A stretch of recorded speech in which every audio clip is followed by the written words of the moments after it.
a theme, touchstone to recognize a standard by which we're recognized. Okay, we know who we are. There's a standard. We talk about the standard all the time. It's not just the way we perform on Sunday, it's how we go about our life on and off the field. We got to take advantage of every opportunity. Seize everything, man. Carpe omnia.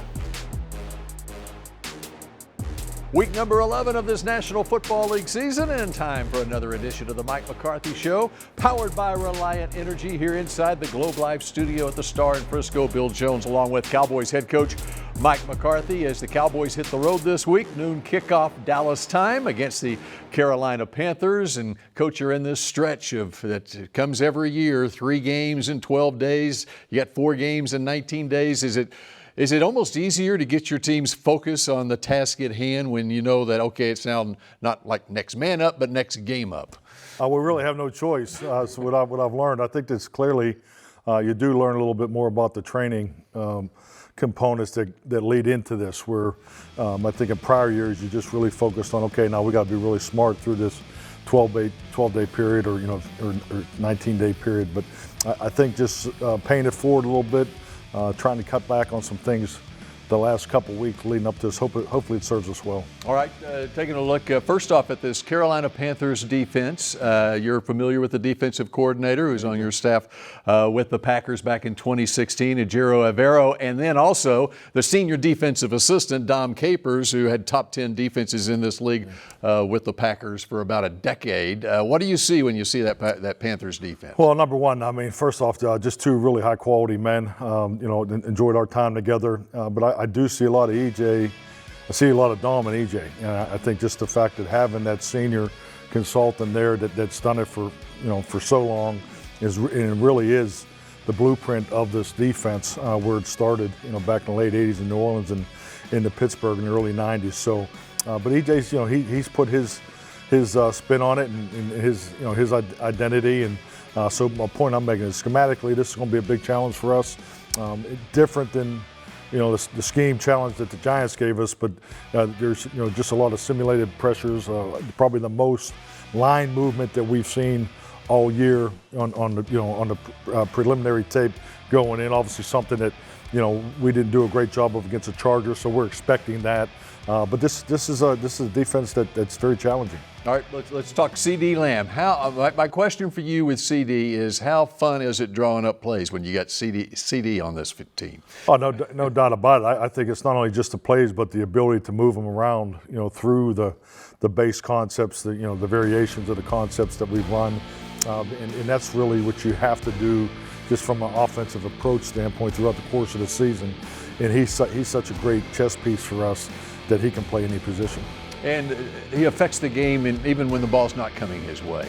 Case in point, the Dak Prescott touchdown run. He took 2 defenders to the end zone where there was a safety waiting for him there. There were basically 3 DBs that were out of the play and opened up the middle of the field for Dak to make it to the end zone. Definitely. I mean, it's we call it 0 double-double. You can only double two players, and obviously CD is normally one of them. So, and it's really just great recognition on Dak's part to know that no one was accounting for him. And when you look at the passing game against the Giants last week, getting so many people involved, not just CD, Brandon Cooks, Jalen Brooks, the list goes on and on. Michael Gallup late in the game as well. Well, to be honest with you, that's really the offense. I mean, that's how I prefer for the offense to look at every single week. That's one of the first things that I do check is ball distribution, spreading it out, because it is a long year, but it also represents what we're trying to get done. We're trying to attack from every quadrant of the field, vertically, horizontally, in the pass game, and by doing that, you definitely have to have that type of ball distribution. All right, we're just getting started on this edition of the Mike McCarthy Show. Up next, it's David Moore of the Dallas Morning News. It's a never-ending cycle of communication, really, at the end of the day, and so good, bad, and everything in between. You've got to make sure that you're going back to it, you're talking it out. And then you get a resolution over it. You get a solution from it, whatever it may be, and then from there we're just going to only continue to build. I mean, this locker room, I think, is the strength of this team, and that goes hand in hand with the culture, with us trusting one another, and all we can do is really get better as long as we communicate, as long as we talk and communicate. The Mike McCarthy Show, presented by Reliant, is brought to you by Ford. Ford is the best in Texas. Bank of America, the official bank of the Dallas Cowboys. Miller Lite, the only beer of the Cowboys. It's Miller time. And by Reliant, official energy provider of the Dallas Cowboys.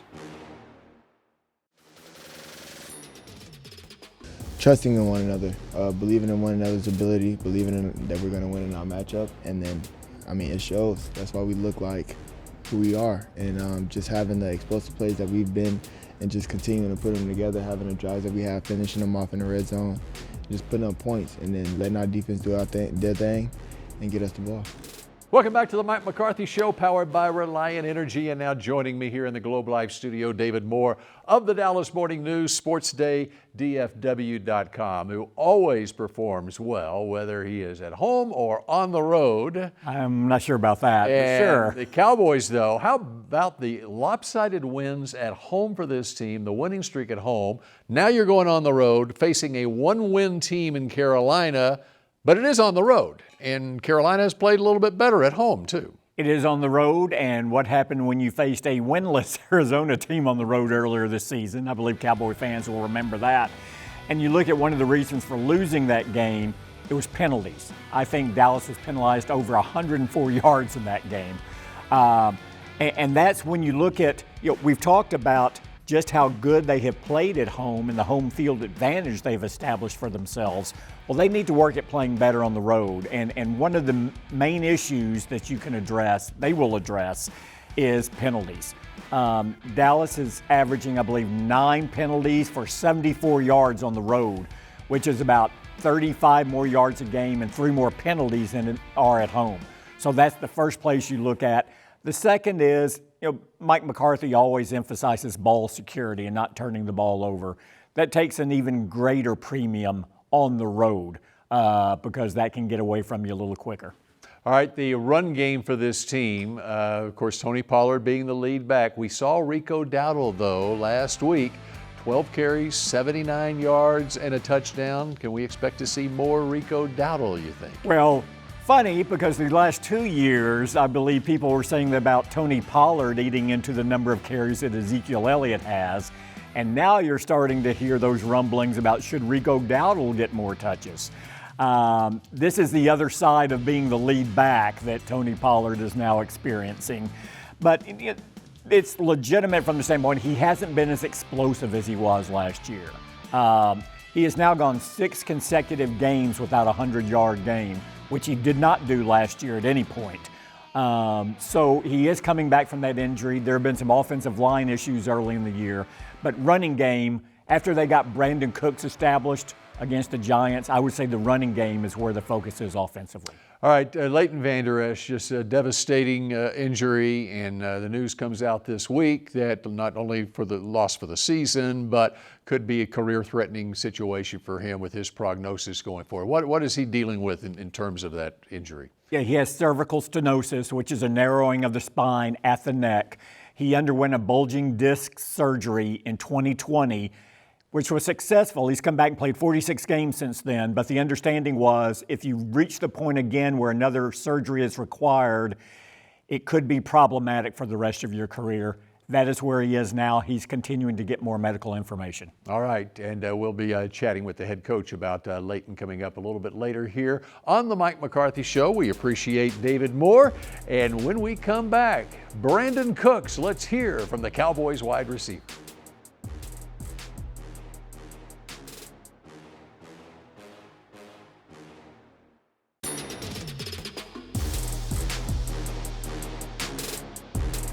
This segment is brought to you by WinStar World Casino and Resort, the casino of the Dallas Cowboys.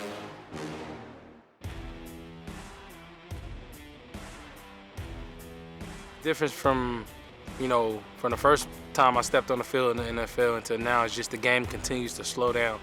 It really slows down from a standpoint of knowing what I'm doing, knowing defenses, knowing coverages, and being able to play at that fast pace, play in and play out.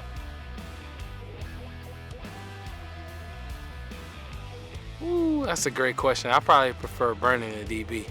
The fastest way to the end zone is north and south, so I just want to go.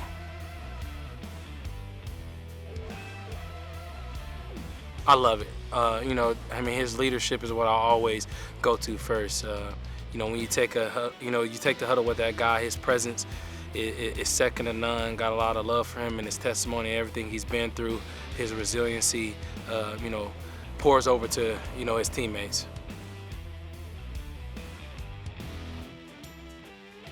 Fastest player, we're just gonna have to see one day. I'm not gonna say no names.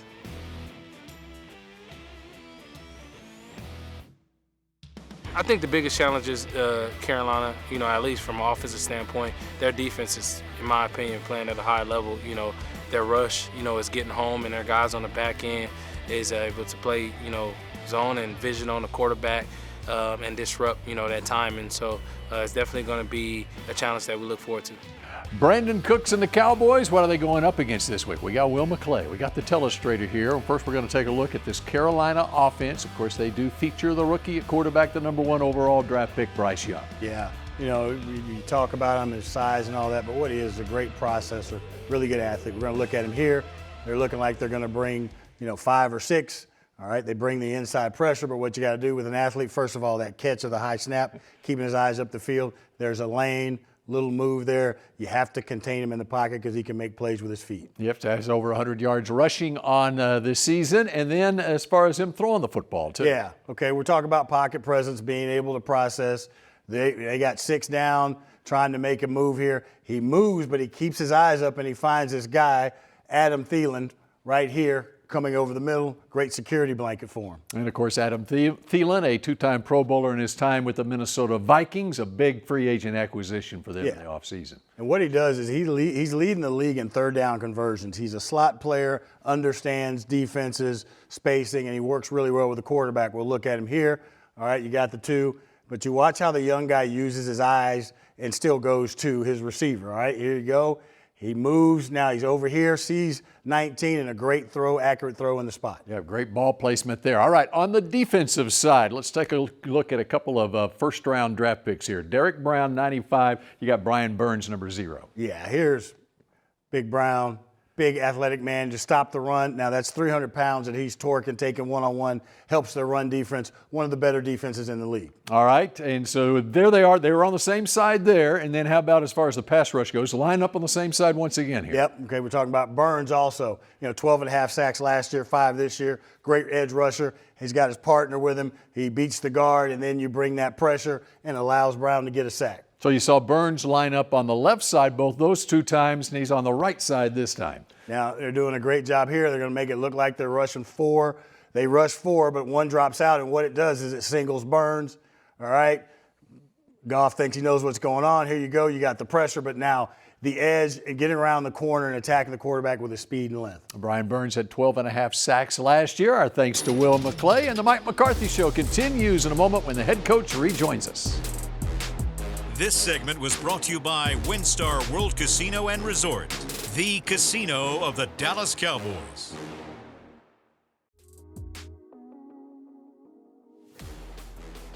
This segment is brought to you by Blockchain.com. Make your crypto play today. I think he's grown in a lot of ways. Are times where he steps up and makes big throws for his team. You see drives where they put it all together. So, he's a very competitive quarterback, or else he wouldn't have been a #1 pick. So I think he creates a lot of problems because people forget how mobile he is and how good he is in the pocket. You see him avoid sacks a lot, break out of sacks a lot. So, he's a durable, must-see quarterback. The Mike McCarthy Show, powered by Reliant Energy, continues now here inside the Globe Life Studios. The coach rejoins us. Let's talk this Carolina Panthers offense. Of course, quarterback by Bryce Young, top pick in the draft. He was a Heisman Trophy winner at Alabama, a national championship at Alabama. What do you see when you look across at Bryce Young? Definitely had a special career in college, and I think even coming out, you still see those characteristics in his pro film so far. Very instinctive, very aware, has excellent touch. Probably as good as anticipated for a young quarterback that you'll see coming in the league in the last number of years. So they're going through some changes as far as play calling, things like that, and no one's affected by that more than the quarterback. But very, very instinctive player. He's got a veteran receiver he throws to, and Adam Thielen, a guy you're very familiar with, having gone up against him when he was with the Vikings. He's now 33 years old and doesn't look like he's lost a step. Not at all. I mean, it's no surprise to see Adam having that success, in Carolina, and frankly, I mean, he's having big time success all the way through third down too. So I mean, he is their primary target. Extremely instinctive, but just a player that I've always admired from across the field in his days in Minnesota. Super productive, very smart. Definitely always on the same page as the quarterback. So he's obviously a great receiver to have for a young quarterback. And a guy who paid his dues on special teams the first few years in the league before he became a Pro Bowl receiver. Your run defense against the Giants, you have to love what you see in there. Definitely, and that's frankly, we could talk about that every week because that's always going to be the first threat for us. We understand people are going to always try to attack us first through run defense, and try to get to where we're not making them one-dimensional. Because if we can make an offense one-dimensional, we feel like that really plays to our strength with pass rush and ability to take the ball away. But it's always a focal point. Yeah, Mozzie Smith, first-round draft pick, really showed last week. Where do you see his progress now that he's halfway through his rookie season? I think he had a game last week, what you're looking for. He definitely took a step, and I just think like all young players, they first have to, get the system down, get comfortable where they're not thinking, they're just out there playing. And I think he's definitely reaching that point, and he definitely had some production. But I feel really good about what Mozzie's done so far. The tough news from this week on Leighton Vander Esch, it became public about the prognosis for him going forward. What is it that you try to do with Leighton to keep him involved in the team at this point? Well, we definitely want him involved, and I know sitting down with Dan, we talked through, some type of job responsibility just to try to incorporate him. So, but I think the reality of it is, this is really fresh for him right now. This is a big deal, for anybody, and Leighton's a huge family man, and you can see that he's processing it right now. Special teams, Amir Smith-Barset, who they acquired from the Chiefs, returned a punt 79 yards for a touchdown last week against Chicago. You like what you're seeing from your punt coverage unit throughout the season, but there is a threat there on the other side this week. Well, there's going to be threats on both sides of the field, so I think I would definitely pay attention to special teams this week. It's definitely a priority for us, as far as working through the preparation plan this week. But yeah, definitely.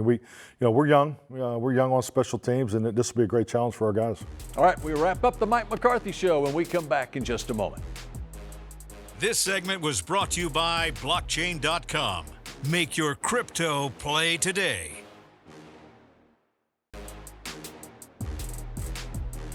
Final couple minutes here of the Mike McCarthy Show, powered by Reliant Energy. Time for the Unsung Star of the Week. I have a confession here, Coach.